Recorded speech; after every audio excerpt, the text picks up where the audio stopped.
What are smart grids? So smart grids involve putting metering capabilities on electricity poles, for example, to gather information about what's happening and to report it back quickly so it can be assessed, so a problem can be diagnosed and then restoration of power can begin.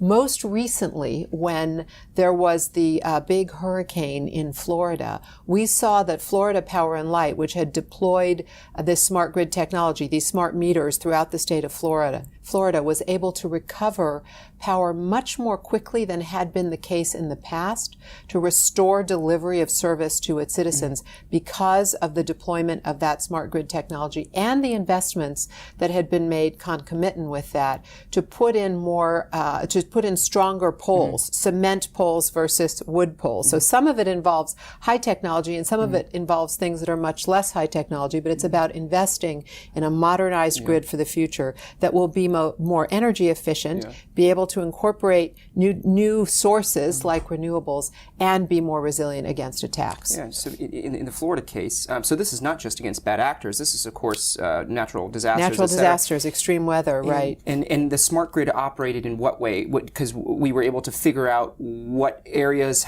didn't have as much power, which ones were surviving. You just had a better sense of things? So in a storm like that, you can't necessarily send human beings out to diagnose a problem because your people, your linemen, the people who climb up utility poles, would be out in the middle of a hurricane, and that's not something you're going to do. You have to wait until the storm passes. However, with the technology in place, the diagnostics can be done and the information can be provided in real time to the utility to assess where there is a problem and then work remotely to restore power. So there's a much quicker capability to respond in certain circumstances to emergencies.